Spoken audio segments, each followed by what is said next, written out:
This is the continuation of Luminous by Sokka's first fangirl on AO3.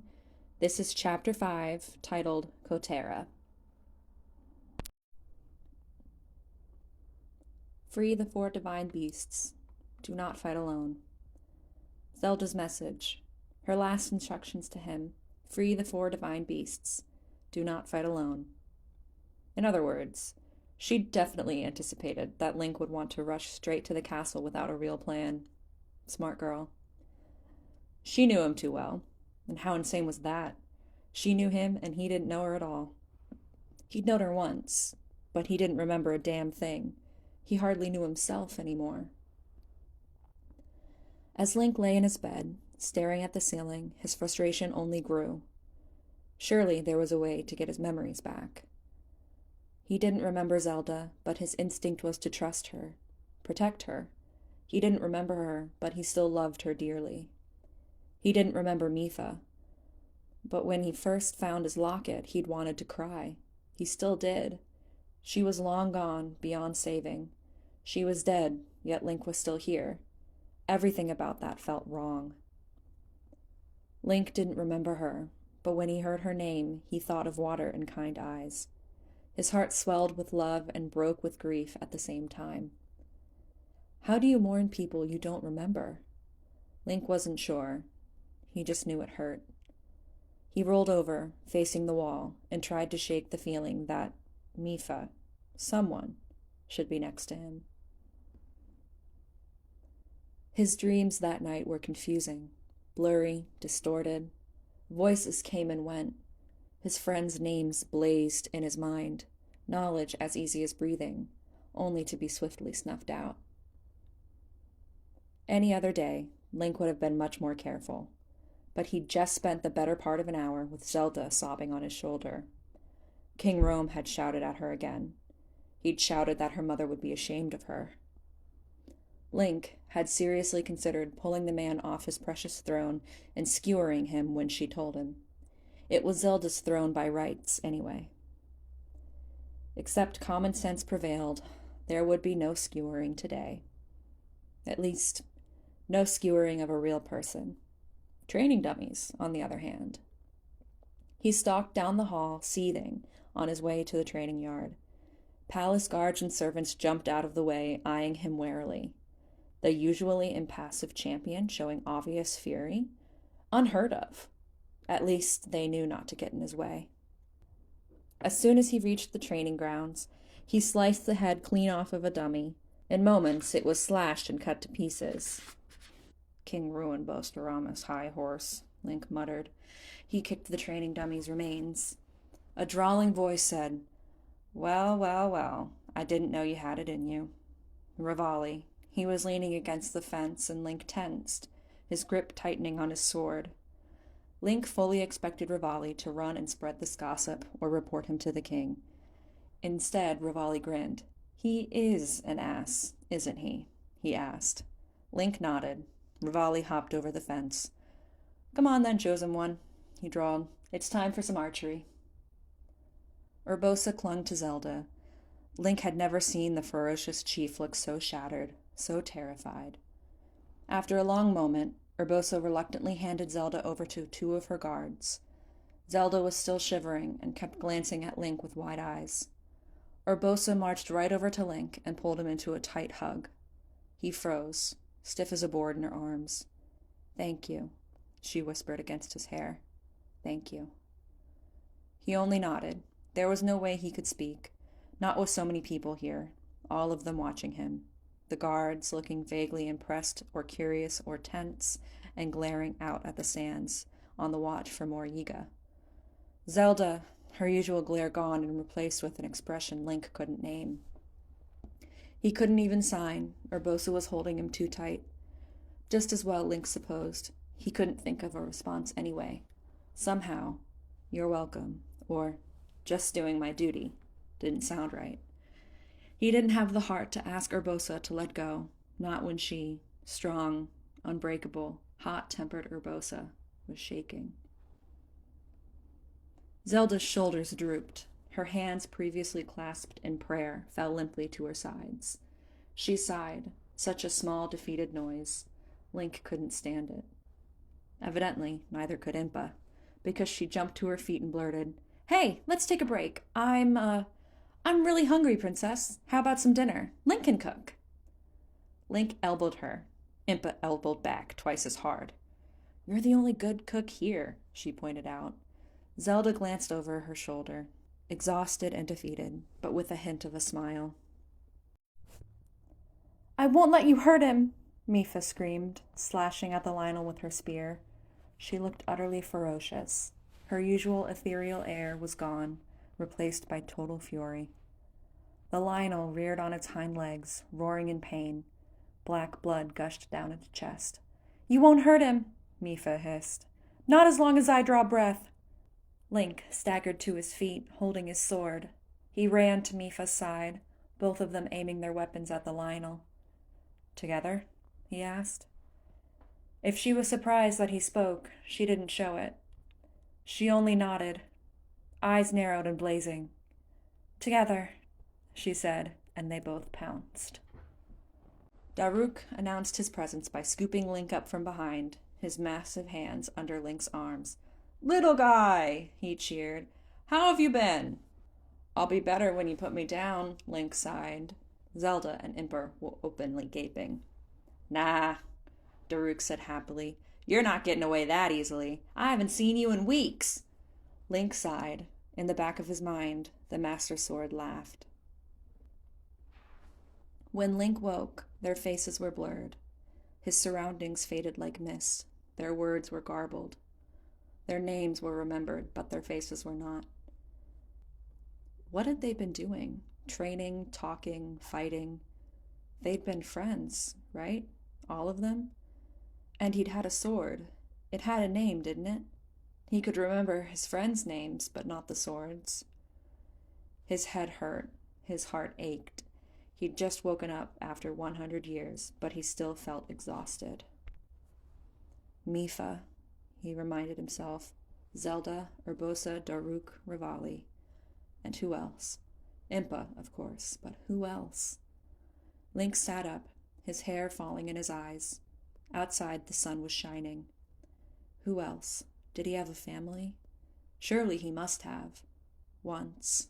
Not anymore. He'd probably regret asking, but of course he was going to ask Impa about them anyway. He had to. He had to know. Link was already heartily sick of not knowing anything.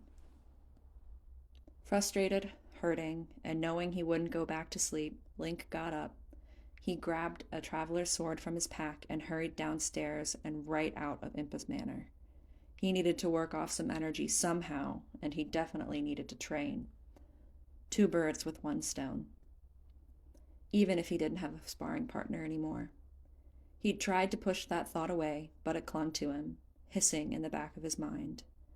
There were no targets nearby, so Link settled for digging his heels into the ground and swinging at thin air, practicing different stances, trying to work on his balance.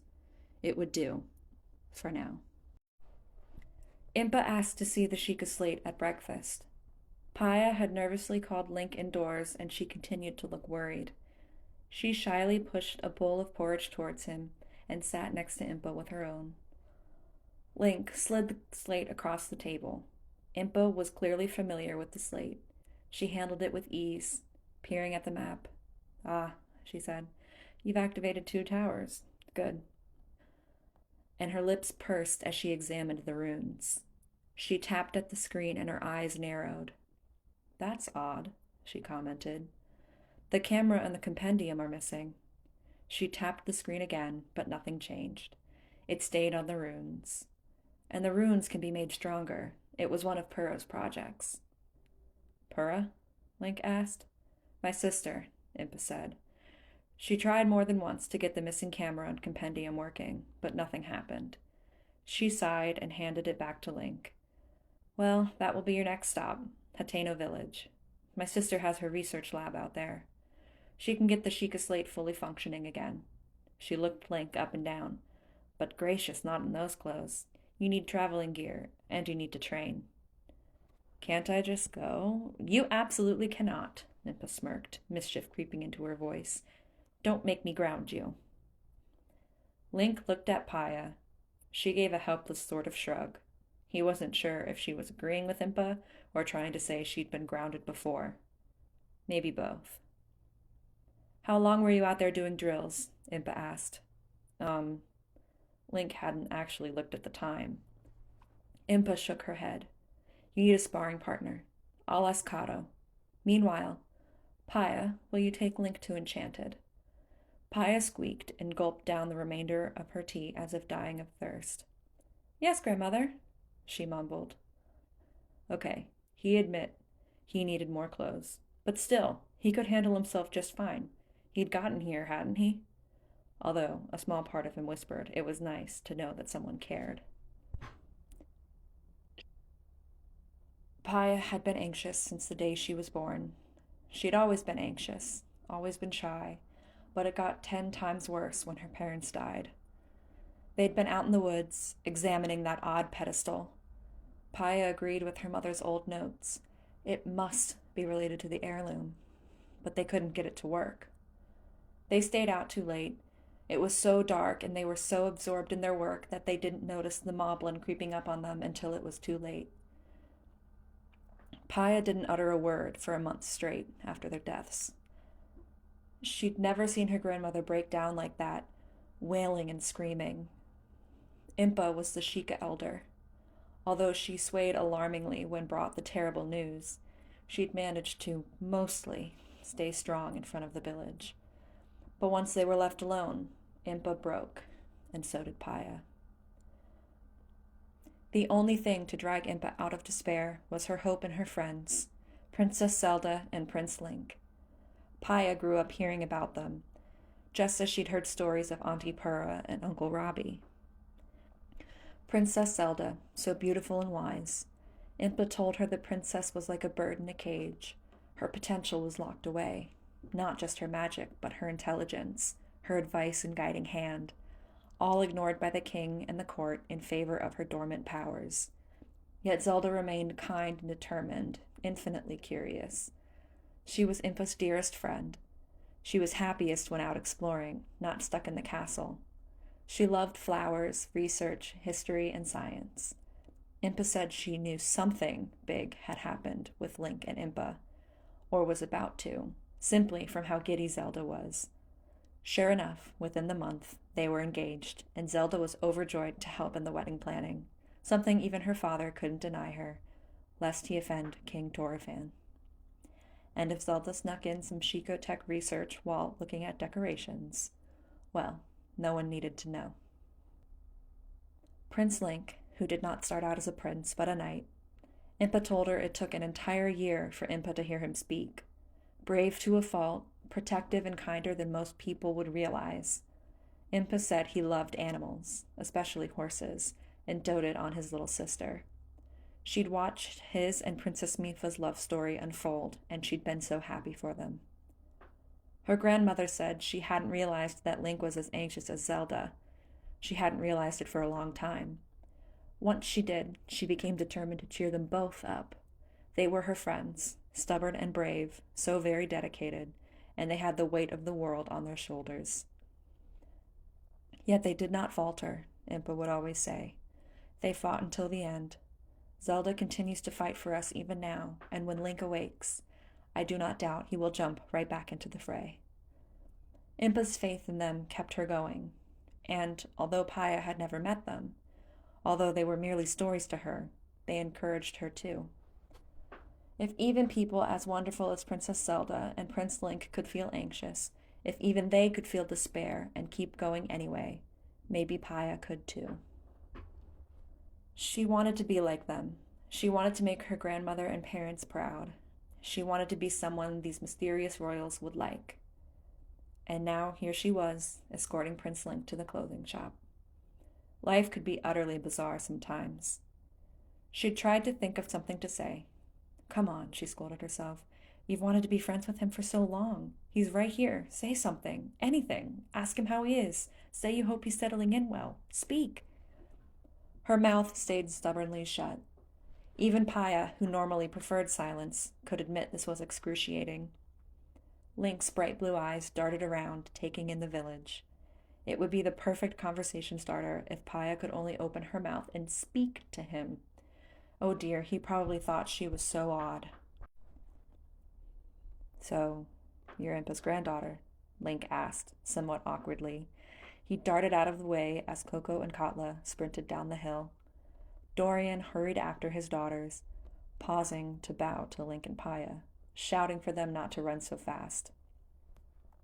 "I am," Paya said. She couldn't look at him for long. Her grandmother had failed to mention that he was beautiful too. It certainly didn't help her anxiety. Boys could be nerve-wracking. Paya never knew what they were thinking. Well, she always told me stories about you and Zelda, and the champions, and Auntie Purr, of course." "What's Purr like anyway?" "I've never met her," Paya said sadly. She wished she could. "But grandmother always says she's nuttier than the forest floor. Eccentric, and a genius." Link looked thoughtful. "Sounds like a lot of Sheikah are geniuses," he said. Oh, oh dear, she was blushing again. She looked at the ground, cleared her throat, and picked up the pace. He couldn't just say nice things like that and expect her to carry on like normal. Now here was one thing she hadn't considered: the villagers' reactions. In a village of white-haired people, Link stood out. Even the other travelers, few as they were, looked at him curiously. And he was walking with the elder's granddaughter. That in itself was going to earn them curious glances. When the other villagers saw the Sheikah slate, many of them gasped. A few knelt outright, drawing even more curious, confused looks from the travelers. Nana, Auntie Purr's old assistant, kept her composure, but her smile was as bright as the sun. Kado, religiously attending to his cuckoos, inclined his head in polite greeting. The walk to Enchanted was a short one, but by the end, Paya was already sweating from all the attention. Link just seemed baffled by all the waving, bowing, and smiles. He really didn't seem to understand just how important he was. Lasley, standing outside of Enchanted as always, started her usual greeting of, "Hi," she said cheerfully. "Welcome to Enchanted. Whoa. She broke off, gaping at Link. "Holy, are you real?" Yes." Link didn't sound certain of the answer. Paya knew the feeling. "You're gorgeous," Lasley said bluntly. She looked a little dazed. Link instantly turned bright red, rubbing nervously at the back of his neck. He stared at the ground and didn't make a sound. Paya, standing behind Link, frantically tried to signal to Lasley to please stop talking. Link just found out he was a widower last night. The last thing he needed was someone flirting with him. Instead, Lasley's gaze dropped to the Sheikah slate and she gasped. Oh, that's... She looked flustered. "Whoops, sorry, Your Highness. Welcome to Enchanted. She gestured for Link to go inside. "Go right in." Link hurried inside. Lasley gave a mortified groan. "You could have warned me, Paya," she complained. "I tried," Paya protested and ran inside after Link. At least Clarie kept her cool. Her eyes kept darting to the Sheikah slate, but she carried on like normal and was happy to direct Link to her favorite traveling clothes. She practically shoved the clothes into his arms. Towards the back of the shop was a tiny curtained-off area for trying on clothes. It didn't get much use. Most people ordered clothes in their size or just bought what was on display and left. Once the curtain closed behind Link, Clarie leaned towards Paya to whisper, "So that's really the prince?" Paya nodded. Clarie let out a low whistle. "Well," she said, "not every day I have royal customers." Link emerged in the traveling gear, looking much happier. A red and deep green tunic, complete with a leather cuirass, spadler, braces, and black fingerless gloves. Beige trousers made from thick, durable fabric, and a pair of sturdy brown boots. The hooded cloak was short, a deep blue with white and red trimming. Paya couldn't understand why she was blushing so hard. It was just some new clothes. "Looks great," Clarie said, giving 2 thumbs up. "How much?" Link asked, reaching for his pouch. "Nothing. But..."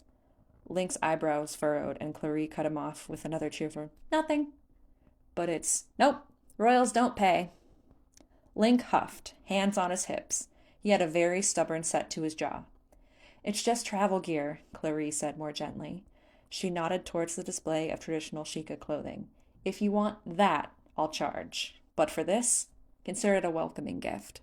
She grinned and added, You just tell people where you got such a cute outfit and we'll call it even, yeah? Paya giggled. Link shot her a look of utter betrayal, and she could only smile helplessly. Clarice grinned, arms crossed, just as stubborn as Link. The shopkeeper and the prince stared each other down. Finally, Link huffed again and nodded. Clarice cheerfully sent them on their way with a call of, Kick the Calamity's butt, your highness! Link left a small handful of rupees on the windowsill as they left. Paya chose not to comment.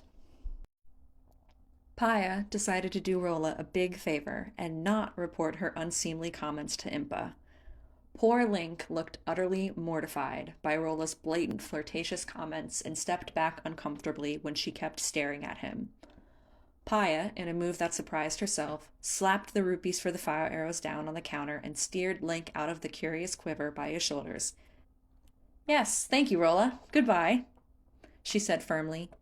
Gracious, Link was young enough to be her son. What was she thinking? It wasn't until they were outside that Paya realized what she'd done. She dropped her hands from Link's shoulders, mortified. He was a prince, and she'd just grabbed him. Goddess help her, that was so inappropriate of her, and he was going to be so angry and tell grandmother, and then she'd be disowned, and...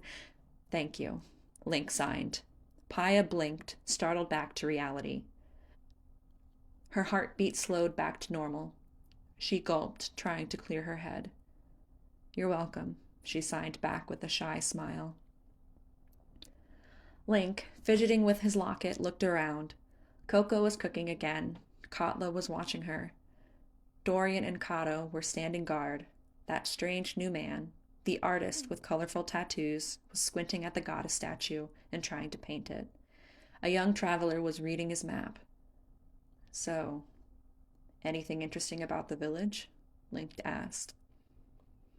Paya normally would have said that Kakariko was a sleepy old town, and that was true.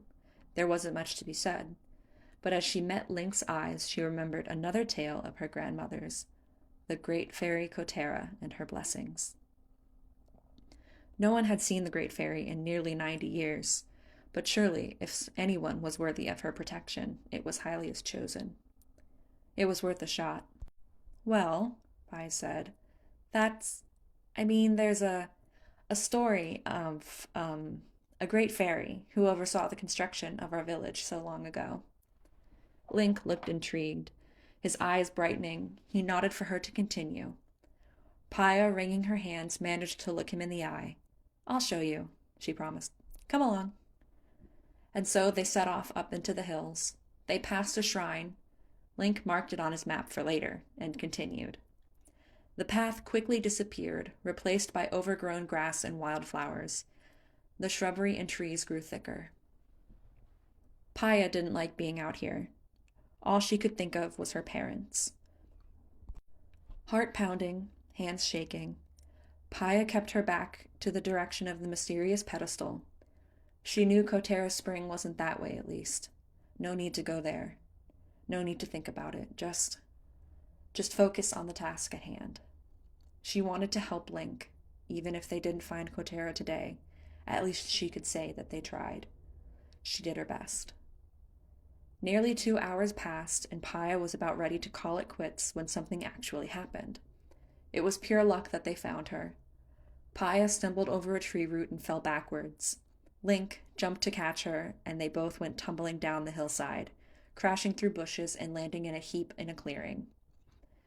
Something bright blue and glowing darted away into the trees, vanishing in a burst of light.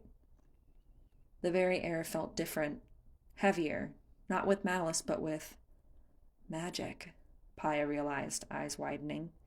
The air shimmered and sparkled like glitter was being thrown around. She and Link pushed themselves up, looking around in astonishment. A tiny fairy, glowing pink, landed on Link's nose. Another landed on Paya's shoulder. Hello, the fairy said, in a voice like chiming bells. Paya could only wave at her, her mouth hanging open uselessly. Come, both fairies sang. Come, come. They flew away, further into the trees, towards the shimmering air. Link drew his sword and glanced at Paya. She tried to look confident. To Link's credit, he didn't move until she did, and then he stayed a step ahead of her, keeping guard. What do you even say to a great fairy? Paya wondered. The air smelled of strawberries and nightshade. Hello, nice to meet you. It's an honor to meet you. Please don't curse me. None of that sounded good enough, not by a long shot. The golden shimmer in the air grew. The fairies led them through a thicket. The scent of flowers and fruit grew stronger. They emerged in a clearing, and right in the center was a gigantic flower bud. It rested in a spring of sparkling water, sending out golden shimmers. It was surrounded by blue nightshade, and Paya had never seen so many silent princess flowers in one place before. Everything in sight either glittered or glowed. More fairies danced above the water. Oh, wow, Paya whispered. Link sheathed his sword, eyes wide. What should they do now? The bud was closed. Little fairies hovered around them, then rushed to rejoin their sisters. Link took a cautious step forward, eyes alight with curiosity. Carefully, he approached the bud, walking up the colorful pebbles that made a makeshift staircase. As soon as he stepped onto it, a voice spoke from within the bud. Boy, the voice whispered. Sweet boy, hear my plea. Cotera, Paya realized. Her heart skipped a beat. Should she bow? Kneel? Run away? Link nodded, although he didn't make a sound. Cotera must have known he agreed to listen because she continued. My powers have weakened over the years. No travelers visit my spring. No offerings are made. Please, I can help you do great things, sweet boy. A giant hand emerged from the bud, held out in supplication. I only need monster parts to restore my power. Then I can help you. Monster parts? Oh, Paya didn't have anything like that. And why would a fairy surrounded by beauty need something so hideous? But if they needed monster parts to earn her blessing, well, they'd have to do it somehow. Paya could not fight a cucko, let alone monsters. But Link could. He fought monsters on his way to Kakariko. He pulled out the Sheikah slate, and with a few taps, monster parts appeared in his hands, fangs and claws from the look of them. Thank you, Cotera whispered. She quickly grabbed the monster parts like she was afraid Link would change his mind. Her hand disappeared back inside the bud, and then the bud began to shake. It shivered and swelled. Magic poured off it in waves. Inside, Cotera began to laugh. Link! Paya called, running forward, suddenly frightened. What if this was a trick? What if Cotera hurt him? What if it wasn't enough monster parts and she grew angry? What if?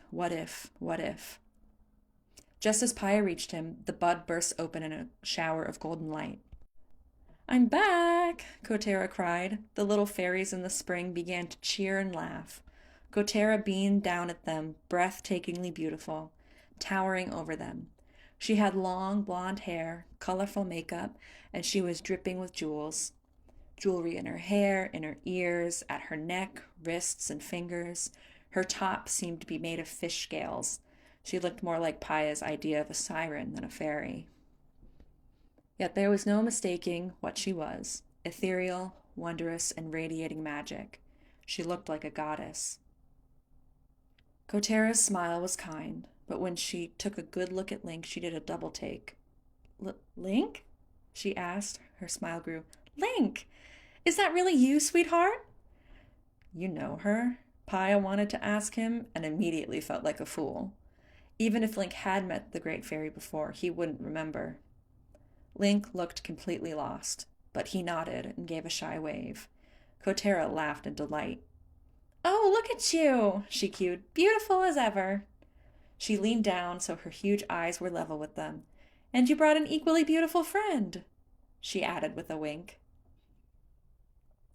Paya could feel herself blushing again. All she managed was a flustered, strangled yelp. Cotera giggled again and turned back to Link. I heard you were gone, she said, more softly, more sadly. I'm glad you're all right. She perked right back up, drawing herself to her full, great height and clapped her glittering hands. Well then, let's enchant those clothes of yours, shall we? I'm not letting an old friend wander around without protection. She beamed at Paya. And that goes for you too, darling. Me? Paya squeaked, pointing at herself. But I didn't. Any friend of Link's is a friend of mine. She grinned at Link again, utterly delighted. Well, honey? Slowly, shyly, Link began to smile. He nodded enthusiastically, hair swaying as he did. He turned to Paya with a grin and held his hand out. Blushing to the tips of her ears, Paya took his hand. Cotera giggled. She brought her hands to her mouth and blew them a kiss. A wave of sparkling magic engulfed them, changing colors. First pink, then red, then silver, then gold. It felt like one of Impa's hugs.